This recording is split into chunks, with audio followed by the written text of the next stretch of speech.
out more. We're going to find out more about a manufacturing facility in the town of Tylertown, Mississippi. It is bringing 25 plus jobs to the town again in a 37,000 square foot sewing facility. So this is some good stuff. And joining us to tell us a little bit more is Miss Anna and plant manager Shirley Williams. Hey, lady. Hello. All right, Miss Anna, I'm going to start with you because you are with the Alabama-based company, Redland Cotton, that brought this facility to Tylertown. So take us back to 1983 when Mark Yeager had a vision that then led into Redland Cotton.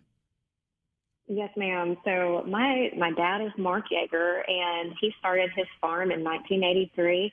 He named it Redland Farm to the red clay farm soil that we grow our cotton in, and he's been growing this farm for a couple of hundred acres to now we farm about 5,000 acres, and he's always loved cotton. What he said is cotton has a personality, that anybody can grow corn or soybeans, but cotton is a plant that is close to his heart, and he's always been really frustrated by the price that he was getting per pound for his cotton, and then he would go into a retail location and see the price markup, and he always felt like he was getting screwed.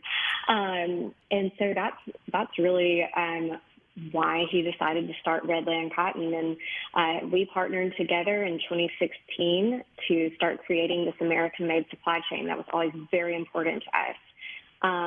And we launched our first product of bed sheets in the fall of 2016, and we've been growing ever since. So of all the things that you could make from quality cotton, right? I mean, we could spend the entire hour here on Good Things, Anna, talking about all the stuff that we utilize on a daily basis that, has a base of cotton or could be made of cotton. Why did you guys choose like linens and sort of going that route with your products? It's true. What my dad was thinking about was what would consume the most cotton.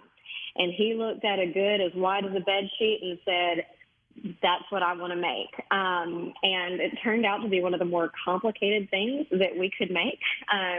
A lot of wide good manufacturing has gone overseas, and narrow good as well. But that's what we set out to make because it would consume the most cotton. And it's also a very personal thing. And, your sheets, you spend a third of your life in bed. And I would say, Anna, that everybody has a favorite set of sheets. If you don't, then you're missing out. You should have like that one set of sheets that you're like, oh, it's in the rotation, and it's your favorite set. I love too, though, that your dad and the company Redland Cotton has made kind of this conscious effort to keep its products right here in the U.S. And I could, speak to maybe why that's so important. But from y'all's perspective, why haven't y'all wavered on that at all? He really tells a great story about when he was young and coming up in the farming business, visiting these manufacturing plants that were sprinkled all across the South, and they were vertically integrated. You could send a bale of cotton into the plant, and out on the other end would come a pair of blue jeans.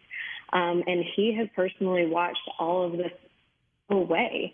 And every piece of our supply chain, every town that we visit, all of these towns that are centered around these manufacturing facilities, when those plants go away, that you can just see how economically depressed these places can become when these jobs go away. So that was really just on our heart to make this product here and really regrow this textile industry.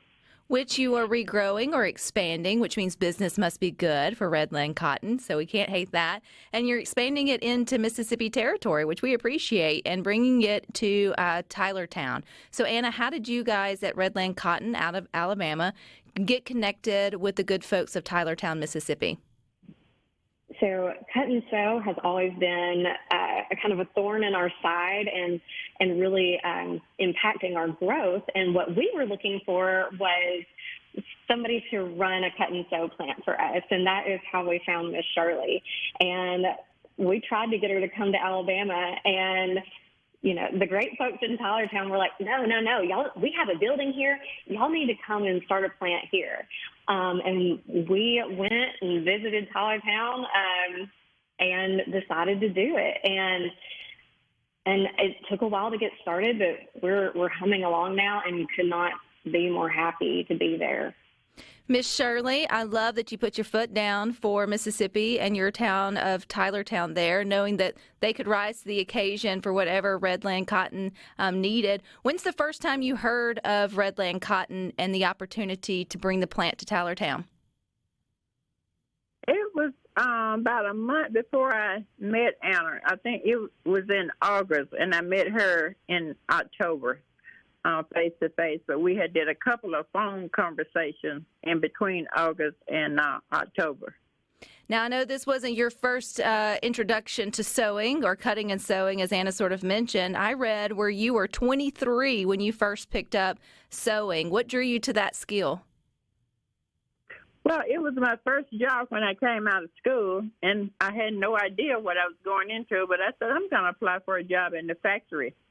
And I went in and I applied for the job, and they hired me the next day. And I went in and I went to work, and I started to sew. And whenever someone would be out, I would say, oh, let me try that job. Let me learn that job. And I just learned every job that I could possibly learn, and I loved it. The more I learned, the more I loved manufacturing.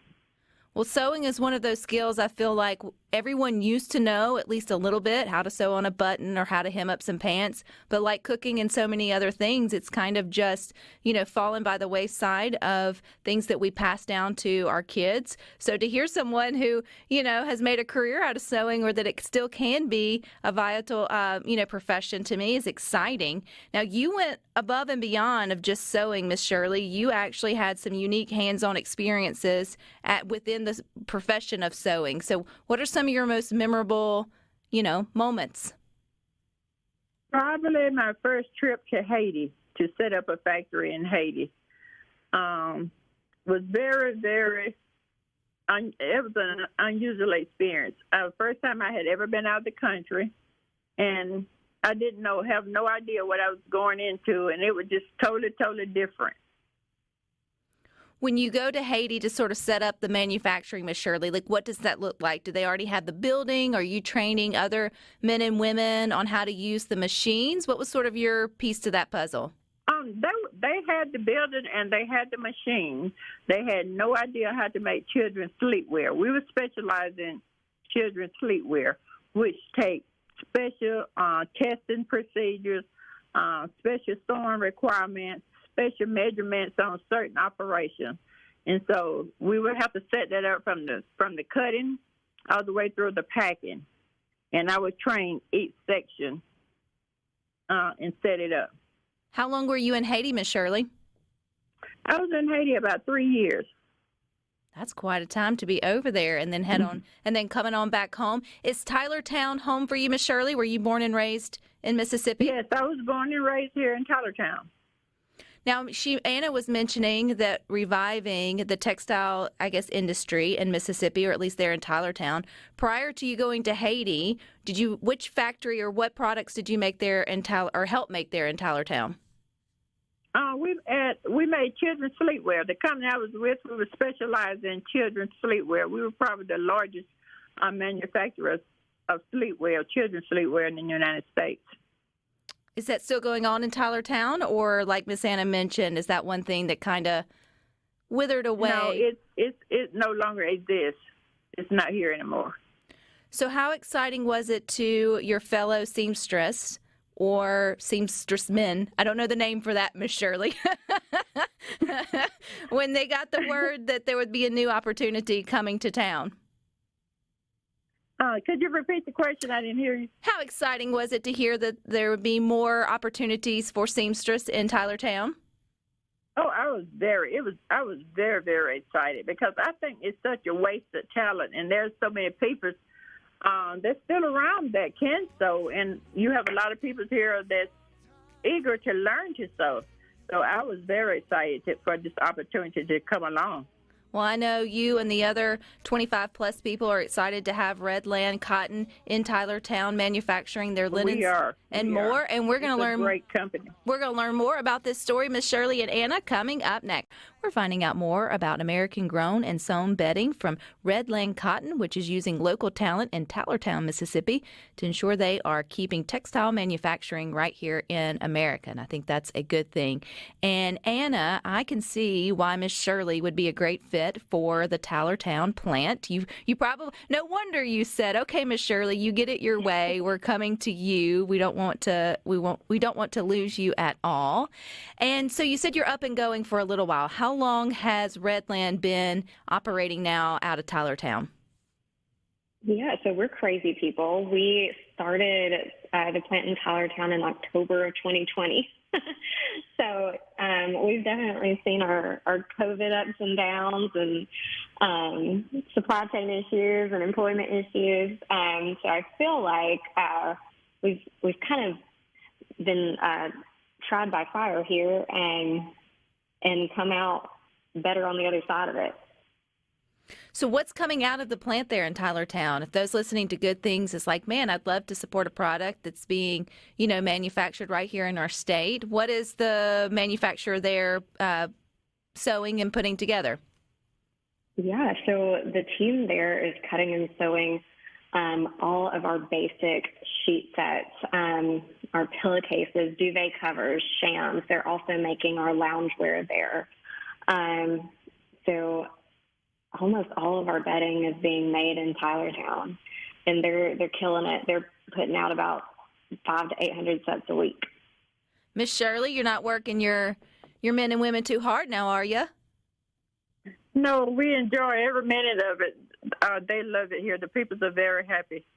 You mentioned that people are excited to maybe learn how to sew or to get back and working in the factory. I think that's a really cool opportunity to remind folks that, there's still these trades and these skills that can have merit and make a living. So if someone was thinking about sewing as an opportunity to create a career or profession out of it, where would they even get started, Miss Shirley?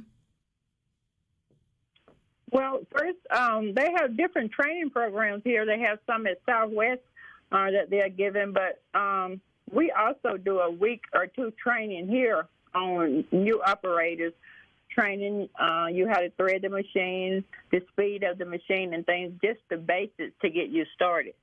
But for professional, they offer courses at Southwest, I think. So when it comes to quality, because I know that's part of what folks look for when they look for, products that are made in the USA versus maybe those that are overseas. When you're looking at the products you're putting out there in Tylertown, Miss Shirley, is it top of the line when it gives you 2 thumbs up being a professional seamstress?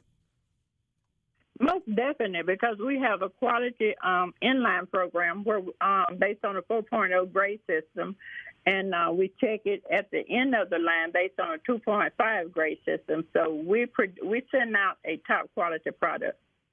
And Anna, I know you wouldn't expect anything less or more out of the folks there in Tylertown. And this is, to me, just really exciting. It's coming full circle. We talk a lot here on Good Things about supporting local businesses and what that looks like. And sometimes it's going to the local coffee shop, and then other times it's being mindful of where you get your sheets and your linens. And just knowing that, when you support folks who are making things here in Mississippi or in America, that goes right back in.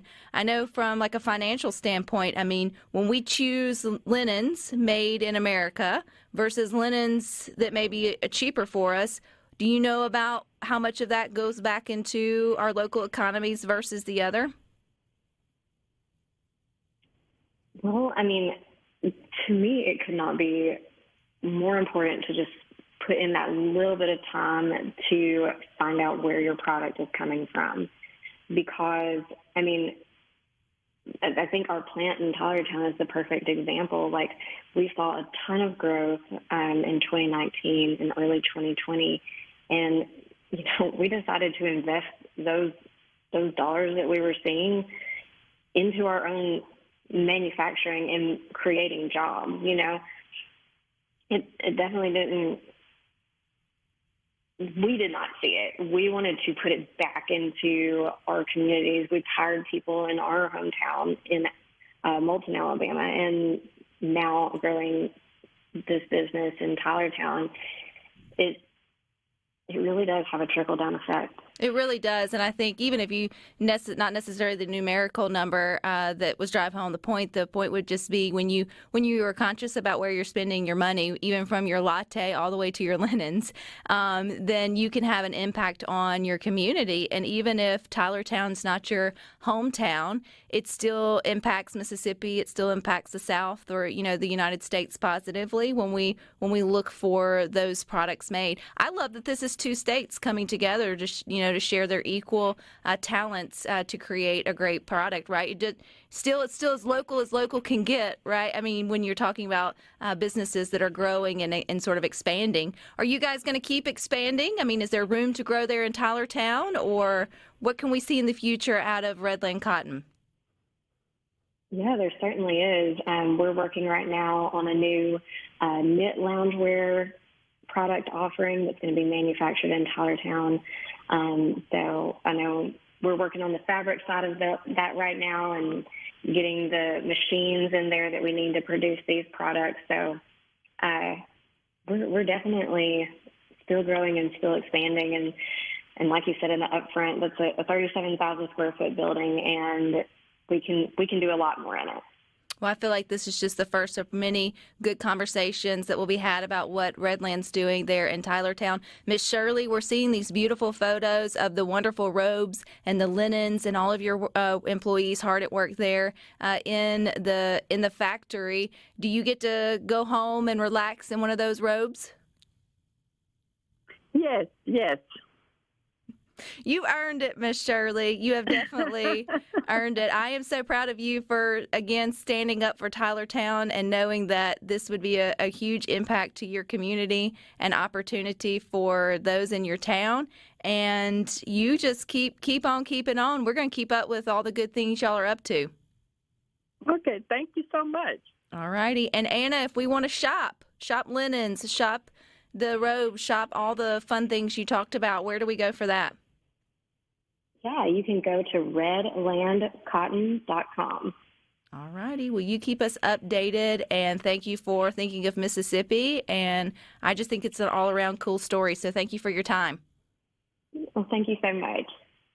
There you go. When you think about shopping small, there's so many different ways to do that. As I was talking with Miss Shirley and Miss Anna of Redland Cotton, you can't help but think about the other manufacturing opportunities. You go straight to Tupelo, and you think of all the manufacturing in terms of furniture, as well as what the guys are doing there for Delta Blue Jeans, making custom blue jeans right there in Tupelo using professional seamstress and all of their talents and skills. I can't help but also think about Ben and Aaron Napier and their business partners out of Laurel. I know they've opened a new manufacturing facility of some kinds. I'm going to guess it has to do with woods or something, wood or something around there, as well as they're putting in their efforts. We had on Good Things about the flannel shirts and the quality menswear that they do as well. So, and I know I'm missing something or someone, but yeah, it's just something to think about when you spend your dollars. You may spend a couple more for the product, but typically that means you need less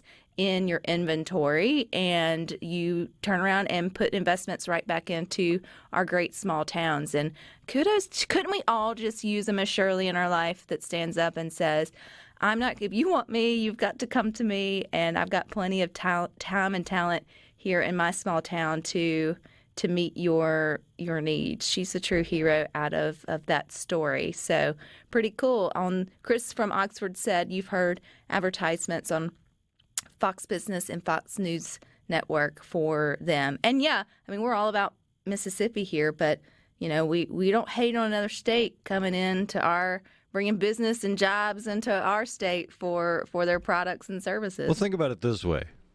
Do you have a skill set or a talent or an ability that you can apply? Sewing, no. That you are good enough at that someone would be willing to pay you to go to a different country and live for 3 years just to train people how to do it? Talking maybe, sewing no.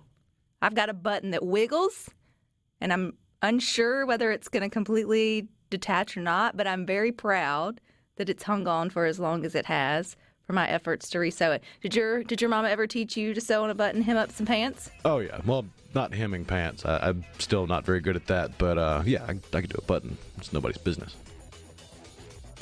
I don't know that I know the quote-unquote proper way to do it, but the button ain't coming off. The button ain't coming off, and that's all that matters. And we're not leaving you either. We've got more for you coming up next.